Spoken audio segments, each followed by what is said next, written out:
नाज़रीन, दो चीज़ों के लिए सर तोड़ कोशिशें हो रही हैं। एक तो ये है कि किसी न किसी तरह से सबसे पहली कोशिश कि इलेक्शन ही ना होने दिया जाए। इलेक्शन को क्या क्या ख़तरात लाहक हैं और काजी फ़ायज़ साहब को कौन कौन से चैलेंजेस दरपेश होंगे, ये हम बताएंगे आपको आज के प्रोग्राम में। दूसरा, एक और कोशिश की जा रही है कि अगर for example at the end आखिरी हतमी कोशिश पे अगर इलेक्शन करवाने ही पड़ जाएं, तो फिर ये है कि पीटीआई को इलेक्शन में शामिल ना होने दिया जाए, दौड़ से बाहर कर दिया जाए। और पीटीआई को बाहर करने के लिए ज़ाहिर सी बात, अगर इलेक्शन में नहीं होगी तो लोग एतराज़ करेंगे, इंटरनेशनल कम्युनिटी नहीं मानेगी, आईएमएफ से हमने अगली किस्त लेनी है वो भी नहीं मानेंगे। तो पीटीआई को टेक्निकली नॉकआउट किया जा रहा है। पीटीआई को कैसे नॉकआउट किया जाएगा ये भी हम बताने जा रहे हैं आपको आज के प्रोग्राम में। सबसे पहले शुरू कर लेते हैं कि हमने कल बताया था आपको, लाहौर हाई कोर्ट में एक पिटीशन दायर हुई, उसमें पंजाब के दो हलके हाफिजाबाद और आई थिंक सो एक और है, वहाँ पे हल्का बंदियों को चैलेंज किया गया। आज अदालत ने उन हल्का बंदियों को कल अदम करार दे दिया है और हुक्म दिया है कि हल्का बंदियाँ दोबारा करवाई जाएँ। नाज़रीन, जब ये हल्का बंदियाँ हो रही थी तो क्या इलेक्शन कमीशन कोई भांग पी के सोया हुआ था? क्या उसको नहीं पता था कि ये गलती है? और अब जब 8 फरवरी को इलेक्शन अनाउंस हो चुके हैं तो क्या ये बहुत ज़रूरी है कि इन दो हलकों की वजह से पूरे मुल्क में इलेक्शन वो पोस्टपोन कर दिए जाएं, लेट कर दिए जाएं? ज़ाहिर सी बात है, ये गैर आइनी और गैर जमहूरी रवैया है। नाज़रीन, पाकिस्तान में दो काम है।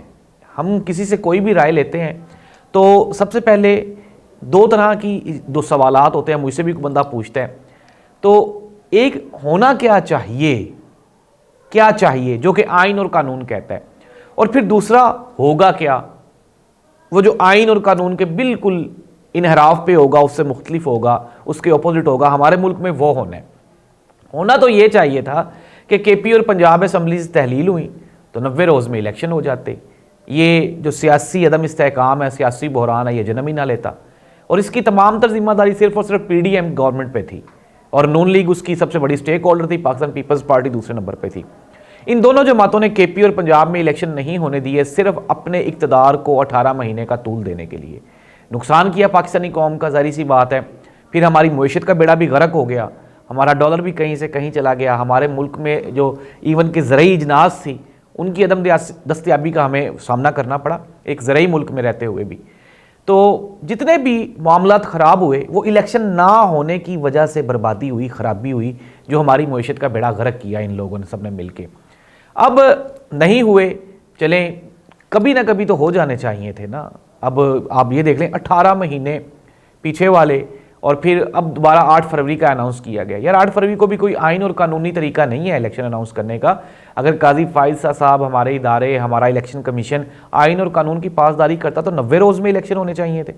अगर असम्बली तहलील हो गई थी, नेशनल असम्बली मुकर्रर मुद्दत से 2 दिन पहले उन्होंने तहलील कर दी थी, सिर्फ इसलिए कि बजाय इसके कि 60 दिनों के 90 रोज़ में इलेक्शन हो जाए, लेकिन फिर भी दोबारा हमारी अदालतें भी खामोश हैं, हमारा कानून भी खामोश है, हमारे इदारे भी खामोश हैं।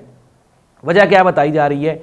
वजह सिंपल सी है नाज़रीन, आप भी जानते हैं, मैं भी जानता हूँ, और वो है इमरान खान की पॉपुलैरिटी। कि इमरान खान की पॉपुलैरिटी से ये इतने खाइफ हैं, इतने खौफज़दा हैं, इतने डरे हुए हैं ये, कि ये चाहते हैं, ये समझते हैं कि जिस तरह मैं आपको बार बार कहता हूँ, इनको ये खदशा है कि अगर उस दिन मैनेज ना हो सकी चीज़ें और इमरान खान दोबारा इक़्तिदार में आ गया तो ये जाएंगे कहाँ।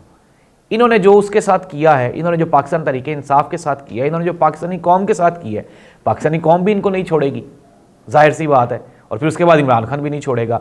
अच्छा, अब इलेक्शन को सबूताज करवाने के लिए, रोकने के लिए बेपनाह कोशिशें की जा रही हैं। कभी आप देखते हैं कि बलोचिस्तान हाई कोर्ट में कोई रिट हो जाती है, कभी लाहौर हाई कोर्ट में, कभी इस्लामाबाद हाई कोर्ट में। तो मुस्लिम लीग नून इसकी आखिरी ख्वाहिश समझ ले, मियां नवाज शरीफ साहब की आखिरी ख्वाहिश हो गई है उनकी कि यार इलेक्शन ना हो।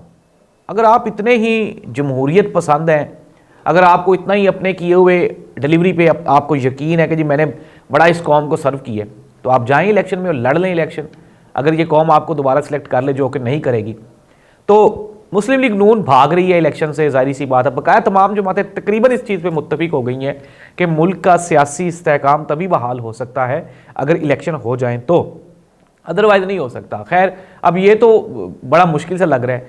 अब अगला मुश्किल सवाल वो ये है कि अगर इलेक्शन नहीं होंगे, जाहिर सी बात है इंटरनेशनल कम्युनिटी हम पे थू थू करेगी, लान तान करेगी, जो कि ऑलरेडी पूरी दुनिया हम पे कर रही है कि यार अजीब सा मुल्क है, हर 3 साल के बाद सियासी बहरान पैदा हो जाता है और हो भी रहा है। और इसकी वजह कौन है, ये आप भी जानते हैं, मैं भी जानता हूँ। वो लोग जो आज कहते हैं जी हमने मईशत को ठीक कर दिया, यार निगरान हुकूमत का क्या काम है, क्या तुक बनता है? क्या निगरान हुकूमत मईशत ठीक करने आती है या मुल्क में कोई डॉलर को नीचे लेके आने के लिए आती है? कतन नहीं।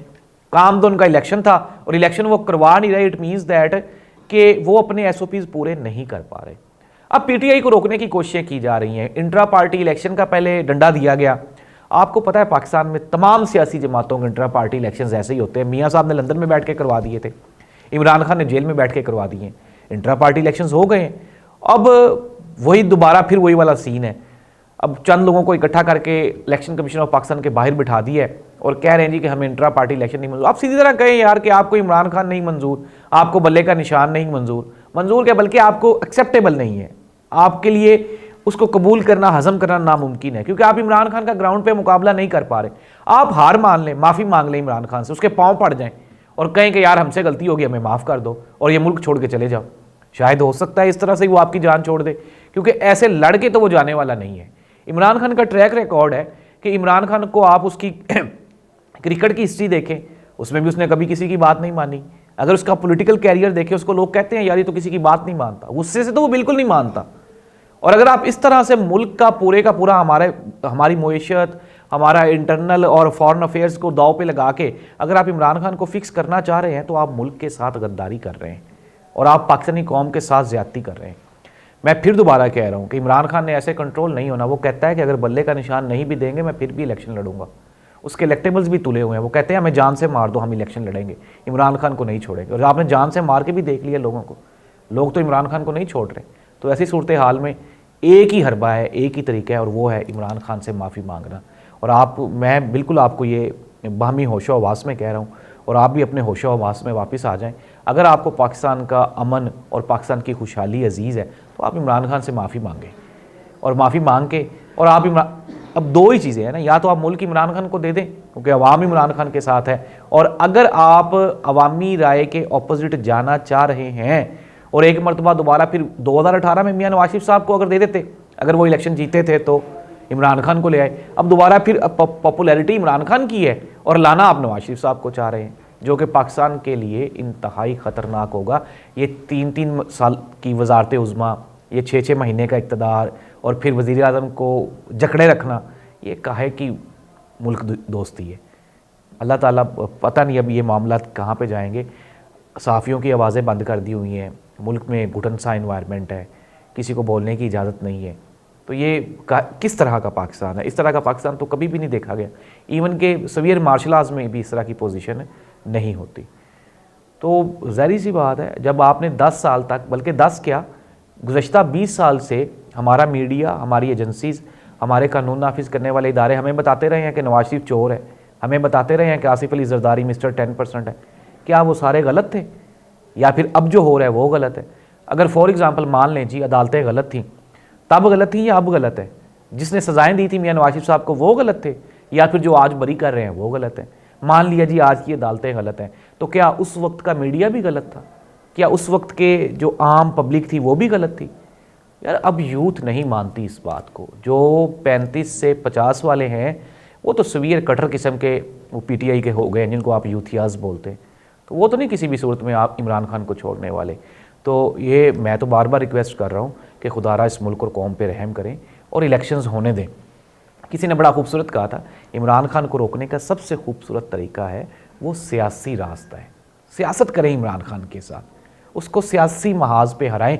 आप तो उसको सियासतदान मानते ही नहीं हैं, और आप तो ये भी नहीं मानते कि PTI कोई सियासी जमात है। अगर नहीं है तो उसको सियासी मैदान में हराएं। इस तरह तो हर बंदा देख रहा है, अंधे को भी दिखाई दे रहा है, गूंगे बहरे को भी सुनाई दे रहा है कि PTI के साथ ज्यादती हो रही है। आप तो उनको इलेक्शन लड़ने ही नहीं देना चाहते। वो इक्वल प्लेइंग फील्ड तो बड़ी दूर की बात है। आप इमरान खान को फील्ड तो दे के देखें, वो आपको धोखे न रखते तो फिर कहिएगा। नाज़रीन, वक्ती तौर पे पाकिस्तान का सारा निज़ाम इमरान खान के आगे घुटने टेकता हुआ दिखाई देता है और हारा हुआ और शिकस्त ज़्यादा दिखाई देता है, और उसकी वाज़ेह मिसाल आजकल की कार्रवाइयाँ हैं जो इमरान खान के ख़िलाफ़ हो रही हैं। अल्लाह इस मुल्क का हामी और नासिर हो। अल्लाह हाफ़िज़।